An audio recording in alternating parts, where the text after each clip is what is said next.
Ma meilleure amie a volé mes chances mystiquement sans que je ne sache.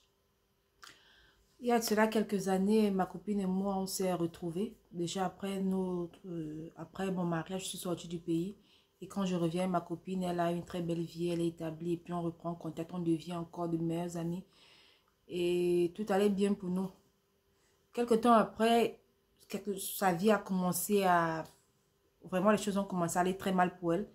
Elle a perdu tout ce qu'elle avait et puis elle a perdu son mari aussi. Bon, son mari l'a chassée de la maison, donc il a épousé une autre femme. C'est comme ça qu'elle se retrouve toute seule. Et vu que j'étais bien, je lui ai dit, il n'y a pas de souci, en attendant que tu te relèves, viens chez moi, je vais t'héberger. Et c'est comme ça qu'elle est venue vivre chez moi pendant plus de 2 ans. Tout allait bien, je lui racontais vraiment toute ma vie. Elle savait tout ce qu'il y avait sur moi. Bref, elle connaissait tous les moindres détails de ma vie. À un moment, elle me dit, sa vie va très mal, elle ne sait pas ce qui se passe. Qu'elle a décidé d'aller voir Marabout pour qu'on lui dise ce qui ne va pas parce qu'elle sent qu'elle a été bloquée. Je lui ai dit, il n'y a pas de problème, si tu veux aller, il n'y a pas de problème, tu peux. C'est comme ça qu'elle est partie, elle a vu plusieurs marabouts. Elle venait souvent, elle me dit, on m'a parlé de tel marabout. Une semaine après, non, il n'est pas fort. Je parle sur le peu d'argent qu'elle avait, ça partait dans les traitements. Et il m'arrivait souvent de l'accompagner. Quand elle venait accompagner moi, pardon, moi aussi je partais. Quand ma famille a appris ça, on m'a interdit, on m'a dit d'arrêter de partir. Si elle veut partir, elle est adulte, elle peut faire comme elle veut. Et c'est comme ça que j'ai arrêté de partir. Il y a de cela quelques semaines, elle vient me dire qu'on lui a parlé d'un grand marabout, le tout c'est là, non, c'est le bon. Il est tellement fort que... Et tout, je lui dis, ah, fais comme tu veux. Elle me dit, non, elle est même déjà partie avec la personne. Je lui dis, donc, est-ce que ça s'est bien passé? Il t'a traité, tu vois que quelque chose est en train de changer. Elle me dit, oui, il m'a traité, mais comme j'ai vu qu'il était trop fort, elle m'a dit qu'elle est encore en train de suivre le traitement. Mais comme elle a vu qu'elle était très fort, donc elle a donné mon nom. Je lui dis, mais pourquoi tu as fait ça? Elle me dit, non, pour qu'on voit, on ne sait jamais, peut-être toi aussi tu peux avoir un problème et tout. Je lui dis, mais non, je n'ai pas besoin de ça, je ne t'ai pas demandé d'aller. C'est vrai que les choses ne vont pas très bien, mais parfois aussi, ce n'est pas seulement que ce sont les mauvais esprits, parfois c'est juste les mauvaises décisions qu'on prend. Les choses sont compliquées, mais après ça va aller, je n'ai pas de souci. Elle lui dit non, en fait, le monsieur a demandé que tu viennes urgemment, qu'il a quelque chose de très important à te dire. J'ai refusé. Mais après, elle me dit, c'est quand elle me dit qu'en fait, le monsieur a vu ta mère à travers moi, comme nous sommes très proches. Le monsieur a vu beaucoup de choses sur toi et il a vu ta mère, qui est décédée, qui est en train de pleurer, qu'elle a un très grand message à te dire. Mais elle n'arrive pas à parler. Donc quand elle t'envoie les signes, tu ne comprends pas. C'est là que je commence à paniquer directement. Je sors en courant. Je sors en courant. Je me mets à paniquer. Je dis allons-y, allons-y. Et c'est comme ça qu'on part chez le monsieur. Et le monsieur, il a commencé à me faire des traitements. Il me dit que c'est pour que quand ma mère va venir, que ce soit en songe ou quand elle va m'envoyer les signes, je serai plus réceptive. Je vais mieux communiquer avec elle. On a fait des traitements. Ils m'ont même fait payer des traitements. Donc, j'ai sorti moi-même mon argent pour payer déjà les traitements qui n'existaient même pas parce que voilà, écoutez jusqu'à la fin. Donc, quelques temps après, je suis partie, 1 semaine, 2 semaines, je dis, mais je n'ai toujours pas de signes. Je ne rêve pas de ma mère et tout. Elle dit, non, attends, ça prend du temps et tout. Et après, ces choses ont commencé à aller. Et moi, ma vie a commencé à basculer. Ma vie a basculé tout d'un coup.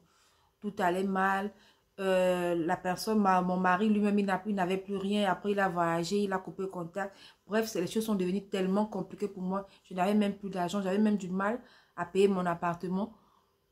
Et elle, sa vie a commencé à décoller. Elle a commencé à fréquenter des grandes personnalités et tout. Entre-temps, elle vivait chez moi.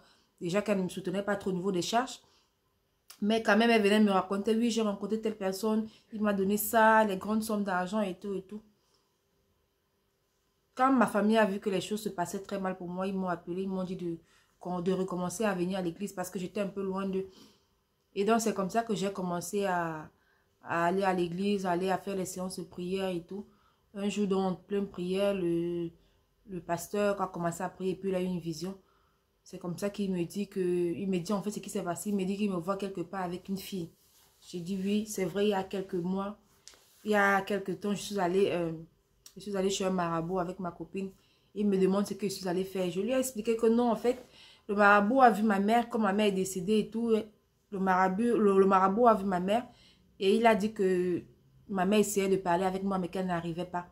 Et donc, il a cassé les œufs, il m'a fait des traitements, des trucs bizarres, qu'il m'a demandé de me laver avec, il a oint sur moi. Il a dit que comme ça, quand ma mère va arriver, quand ma mère va souvent venir, je vais communiquer facilement avec elle. Parce qu'elle me demande, est-ce que depuis là, tu as vu ta mère? Je dis non.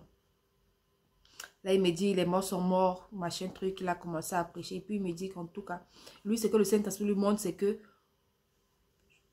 on a eu un transfert de, je sais plus trop comment il a appelé ça, transfert de chance, on va dire. Donc, en fait, elle a pris mes chances. Elle avait déjà causé avec le marabout. Ils avaient déjà fait leur plan.